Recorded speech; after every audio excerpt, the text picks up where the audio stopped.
Reimagina el mañana. Un podcast de Cámara de Comercio de Cantabria con la colaboración de Sodercan. Buenos días y bienvenidos a nuestro Reimagina el mañana, un podcast de la Cámara de Comercio de Cantabria con la colaboración de Sodercan. Hoy, durante estos minutos, tendremos a Ana Fernández Laviada de la Universidad de Cantabria.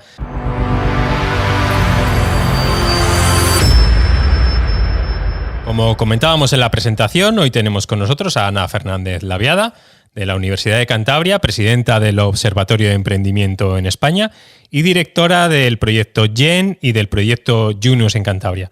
Buenos días, Ana. Hola, buenos días, David. Y bienvenida a nuestra casa. Encantada de estar aquí.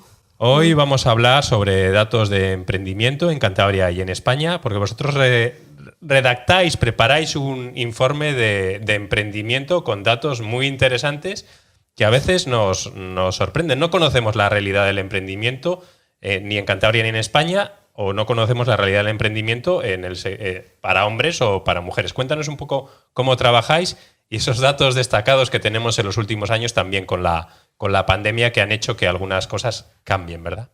Sí. El proyecto GEN o GEM, según si le decimos en español o más en inglés, forma parte de un consorcio internacional. El GEN nació en el año 99 con la colaboración de varias universidades extranjeras y poco a poco se fueron introduciendo distintos países. En el caso de España lo hizo en el año ya 2000, o sea que llevamos más de 22 años recabando datos. Es el mismo proyecto en todo el mundo, donde han participado más de 100 economías en todos estos años, y lo que hacemos es todos seguir la misma metodología, el mismo cuestionario, la misma forma de trabajar, lo que nos permite luego compararnos, ¿no? Comparar a España con Francia y Estados Unidos, y en el caso de España es un caso muy especial porque desde el 2003 se replicó el modelo a nivel de comunidad autónoma. Fueron entrando poco a poco comunidades autónomas. Cantabria lo hizo en el 2008. En el 2014 conseguimos ya cubrir todo el mapa de España y tenemos ahora mismo un equipo en cada comunidad autónoma, en cada ciudad autónoma, y en el caso de Andalucía han vuelto a replicar el modelo y tienen 7 equipos regionales por cada provincia, menos en el caso de Huelva. Conclusión, tenemos 26 equipos, que son los que yo coordino o dirijo desde aquí, desde Cantabria. Detrás de ellos hay más de 200 investigadores, casi todos académicos. En el caso de Cantabria, pues somos todos de la Facultad de Económicas, pero hay gente del área de contabilidad, de finanzas y de marketing y organización. Es un equipo multidisciplinar. Y lo que tú decías, analizamos el fenómeno emprendedor, valores, percepciones, aspiraciones de la población general, porque lo que nos diferencia de otros proyectos es que recabamos los datos directamente nosotros, hacemos una encuesta a la población adulta. En el caso de Cantabria, en los últimos años solamente hemos podido hacer 1.000 encuestas, pero lo ideal sería tener 2.000 para tener una representación mejor de la región. Y aparte de estudiar el fenómeno, estudiamos también el entorno, ¿no? Ahí contamos con expertos, como tenemos siempre en la Cámara, la colaboración vuestra, es lo que llamamos el NES. Contamos con 36 expertos de distintas áreas, del área de políticas, programas de educación, de I+D, de transferencia, para conocer un poco el ecosistema que tenemos, ¿no? Comentas que es un estudio a nivel internacional y siempre nos gusta compararnos, ¿no? Yo creo que siempre pensamos que somos mejores de lo que somos, ¿no? En todos los aspectos de la vida, y luego lo que otras personas nos tienen que decir la realidad. ¿Somos diferentes al resto de Europa en Cantabria o en España? Y dentro de España, ¿somos diferentes al resto o nos parecemos mucho? Hay diferencias y especialmente en los últimos años hay 2 datos que a mí me preocupan y que nos diferencian y para mal. O sea, precisamente ahí no podemos ponernos ninguna medalla. Porque decía que hay las encuestas, hay una parte que es de percepciones y valores. Y, por ejemplo, ahí preguntamos si la gente percibe que hay oportunidades de negocio, si tienen miedo a emprender y se les puede parar para hacerlo, si creen que están capacitados para poder emprender. Esa parte es más de percepciones y valores, ¿no? Bueno, pues España en los últimos años ha liderado el ranking que no queremos liderar. Es el país de entorno europeo, porque nos comparamos siempre con los que son economías similares a las nuestras. Pues es el país con menor percepción de oportunidades. O sea, pero hablamos de niveles ya muy bajitos. El año 20 fue catastrófico, pero bueno, ese año vamos a ponerle en cuarentena porque es un año especial, pero ya veníamos de atrás con pues prácticamente un 26% de la población veía oportunidades en los próximos 6 meses. Cuando vemos eso por género, vemos que las mujeres perciben menos oportunidades que los hombres, lo que eso repercute después en el emprendimiento. Y lideramos otro ranking que tampoco nos gusta nada liderar, que es el del miedo. En España el porcentaje de miedo a fracasar o que sea un obstáculo es el más alto de los países de nuestro entorno. ¿Por qué no nos enseñaron a emprender o no nos han educado? Porque tú trabajas en la universidad y supongo que en la universidad intentáis trabajar esto, ¿no? Bueno, dicen, no lo sé el dato exacto, pero un porcentaje muy alto de la población trabaja para el sector público, otro porcentaje por cuenta ajena. Las empresas son microempresas. Sí. Comentábamos antes del inicio de la grabación que el porcentaje de empresas de menos de 5 trabajadores en Cantabria se acerca casi al 95%. ¿Y por qué tenemos esa percepción cuando en realidad no hay tantísimas oportunidades tampoco por cuenta ajena? Que sí, el 90% de la población trabaja, ¿no? Al final la tasa de paro es alta, pero hay un montón de personas trabajando. ¿Por qué tenemos esa percepción de no emprender, ese miedo a emprender? ¿Por qué no nos educaron? Ha estado en la clave. No sé si, bueno, cada uno tira o barre para casa. Yo como académica pienso que tenemos mucho que ver, pero no solamente los educadores o la academia, y creo que la universidad llegamos tarde. O sea, a un chaval o chavala con 19, 20 años es muy difícil que le cambies la cabeza y que le digas ahora lo maravilloso que es emprender, sabiendo que además no es fácil y que hay que tenerlo bastante claro, ¿no? Cuando uno decide emprender. Eso tenía que estar desde el principio, en las escuelas, en los niveles más básicos de educación. Lo estamos viendo que, por ejemplo, en la formación profesional, donde sí que hay módulos obligatorios, hay mucho más emprendimiento que a nivel, por ejemplo, universitario, ¿no? Entonces, la educación es clave y a todos los niveles. Pero luego hay un tema cultural. Yo últimamente me río porque todas mis amigas saben a lo que me dedico y tienen hijas. Yo no tengo hijos, pero ellos casi todas tienen niños y el mensaje último es hijo oposita. Digo, por favor, por lo menos delante mío no lo digáis, porque es verdad que hemos vivido 2 años muy duros donde la incertidumbre nos ha paralizado y nos ha dejado un poco tocados, pero no podemos ser todos funcionarios. Cuando preguntamos en el otro proyecto que hacemos en la universidad, que es el GES, que mide la intención emprendedora de los estudiantes universitarios, y les preguntas qué quieren hacer, y la mayoría te dicen que quieren trabajar por cuenta ajena y en grandes empresas. Digo, pero ¿habéis visto cuántas grandes tenemos en Cantabria? Pues es que ya se van a frustrar nada más empezar. Digo, tenéis que empezar a tener otro abanico de posibilidades presentes, que luego lo hagas o no lo hagas, bueno, pero saber que hay algo más que trabajar para una gran empresa o ser funcionario, ¿no? Entonces, la educación fundamental, pero la cultura, las familias, el que en casa estemos más abiertos a otras salidas.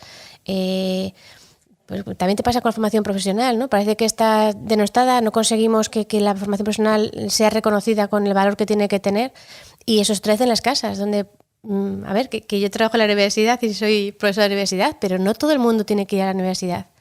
Entonces, cada uno tiene que saber sus capacidades, sus habilidades, para qué está preparado, qué es lo que quiere hacer, qué es lo que puede hacer mejor, y eso hay que enseñarlo, ¿no? O sea, cultura y educación son los 2 elementos que si luego sumamos ayudas, a lo que quieras, ¿no? Pero la raíz... Ayudas hay un montón en Cantabria, además somos la región con más ayudas para emprender, eso no... Miedo siempre, pero sí vamos a tener el apoyo de la administración pública y también de las entidades financieras, que hay convenios para poder financiar. Comentabas al inicio que hay una brecha de género, ¿verdad?, en el emprendimiento. ¿Tienes algún dato que sea relevante para identificar esta brecha entre hombres y mujeres que se ha producido históricamente, que parece que en algún momento se ha acortado esa brecha, pero que vuelve a ampliarse, ¿no? Sí, ha sido una pena porque veníamos con una tendencia a cerrar esa brecha hasta el año 19.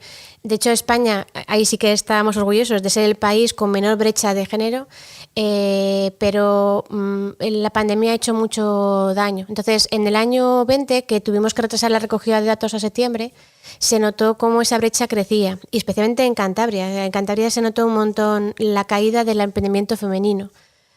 Y eso nos hace pensar que el emprendimiento femenino es muy sensible a los cambios y a la situación y al entorno. Entonces, fueron años, bueno, siguen siendo, ¿no? Estamos todavía en pandemia, no podemos decir que lo hemos superado, pero la conciliación familiar se complicó mucho y los proyectos que estaban en su estado más embrionario se paralizaron. Entonces, veníamos muy bien, pero no podemos relajarnos. No podemos decir ya está conseguido, porque esto es como la fama. Llegar cuesta mucho, pero caer puede ser en una noche y volver a remontar, volver a recuperar lo que se ha ganado cuesta mucho. Así que todas las ayudas, todas las programas, cursos, todo lo que se puede hacer por fomentar el emprendimiento entre las mujeres es bienvenido. Comentabas que percibíamos que había pocas oportunidades de negocio, pero ¿cuál es la persona tipo, ¿no?, que inicia actividades empresariales? ¿Qué tipo de actividades se plantean?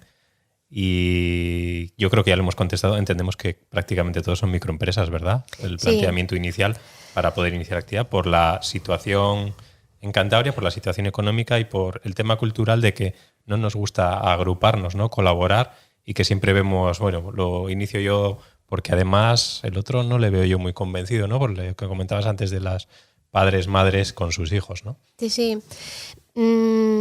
Cantabria, bueno, España en general es un país de emprendimiento de servicios. Más de 70 y pico % es el ámbito de los servicios.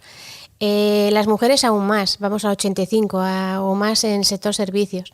En Cantabria tenemos un potencial tremendo en el ámbito rural. Y eso habría que explotarlo mucho más. Hay iniciativas rurales, pero no las que podría haber, ¿no?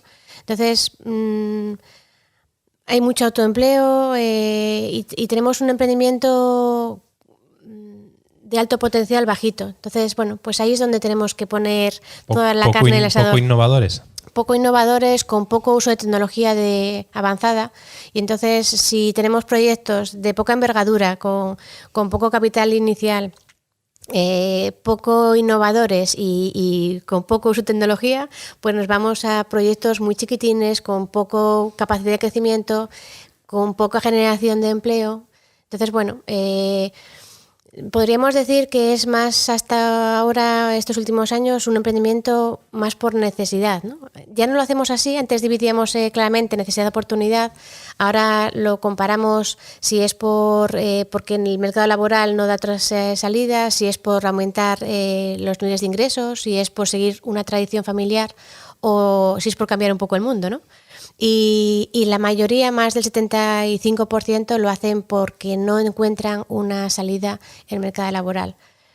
Eso ahora mismo es una paradoja, porque hables con quien hables, no hay transportistas, no hay camareros, no hay cocineros.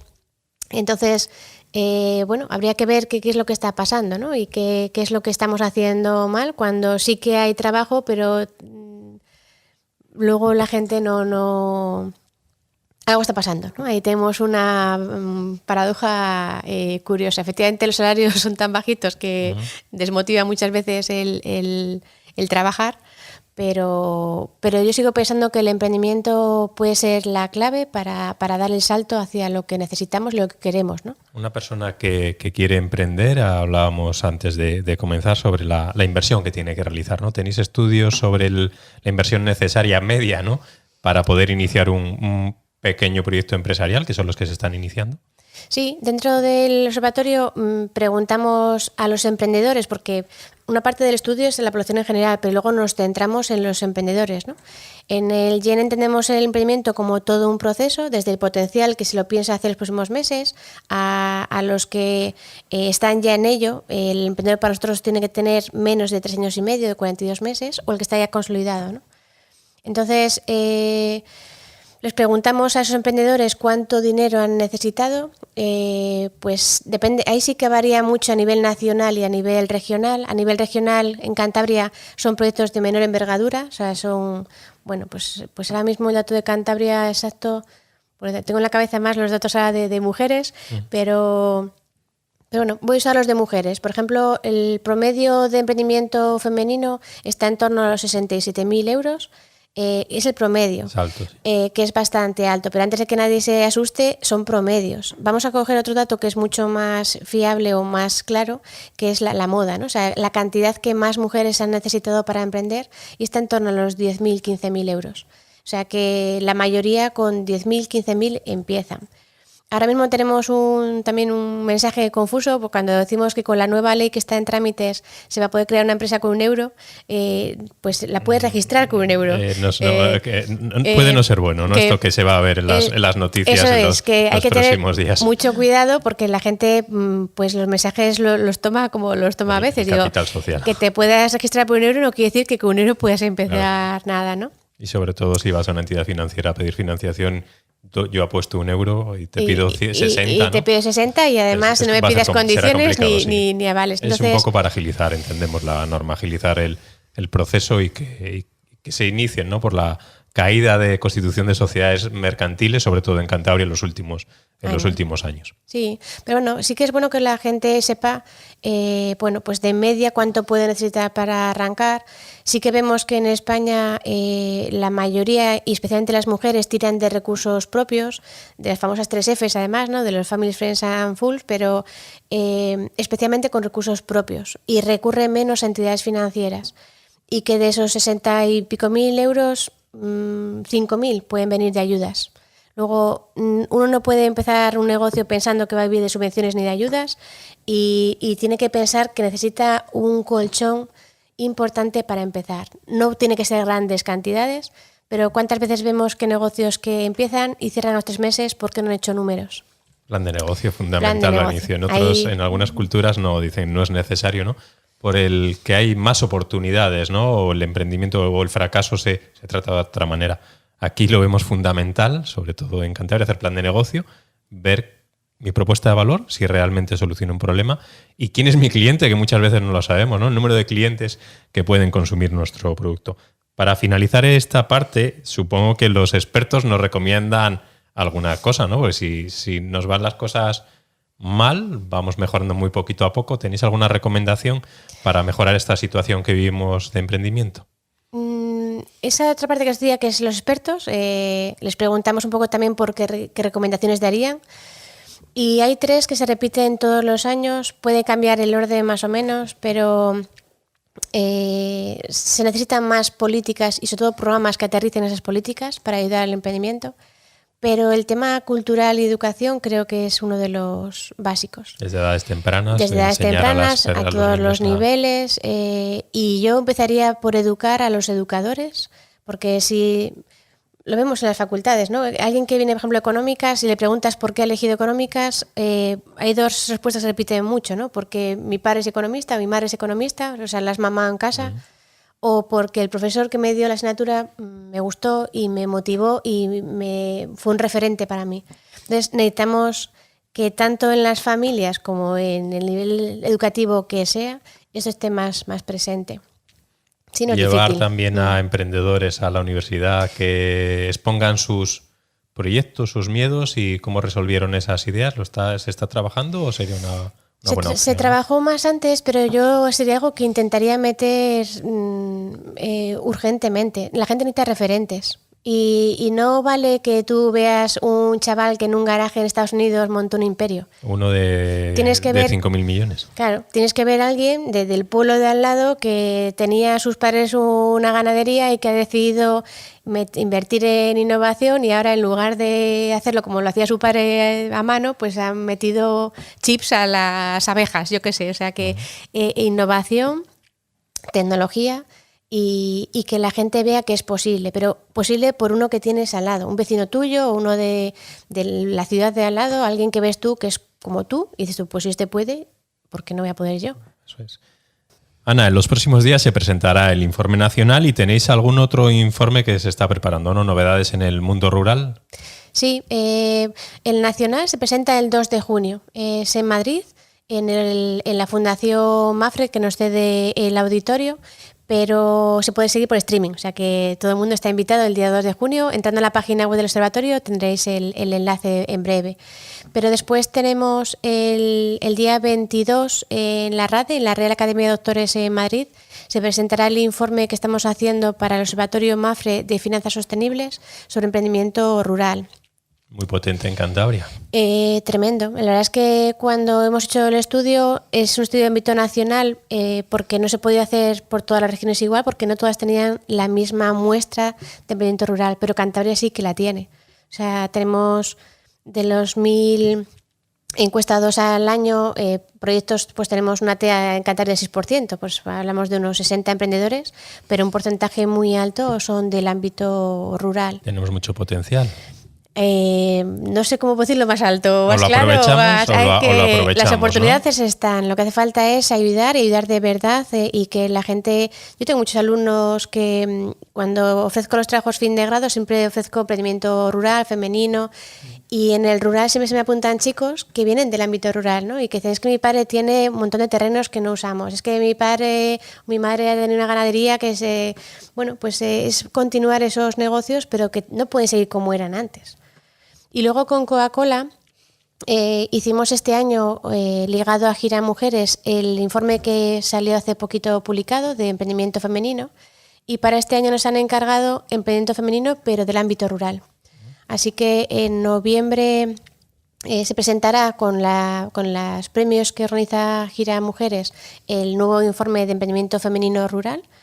Y luego, bueno, ya sabéis que una vez que se presenta el nacional, van los regionales, pues el informe de Cantabria, pues a final de año más o menos se volverá a presentar y esto es un no parar, estamos todo el día bien distraídos haciendo... Lo compartiremos en las redes para que informes. todo el mundo conozca la situación real.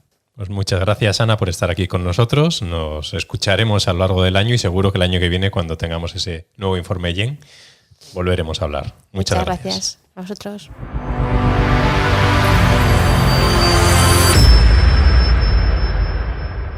Y hasta aquí ha llegado nuestro podcast semanal. Hoy hemos tenido a Ana Fernández Laviada de la Universidad de Cantabria. Muchas gracias a Sodercan, quien hace posible este podcast semanal. Gracias a todos y buen fin de semana. Reimagina el mañana. Un podcast de Cámara de Comercio de Cantabria con la colaboración de Sodercan.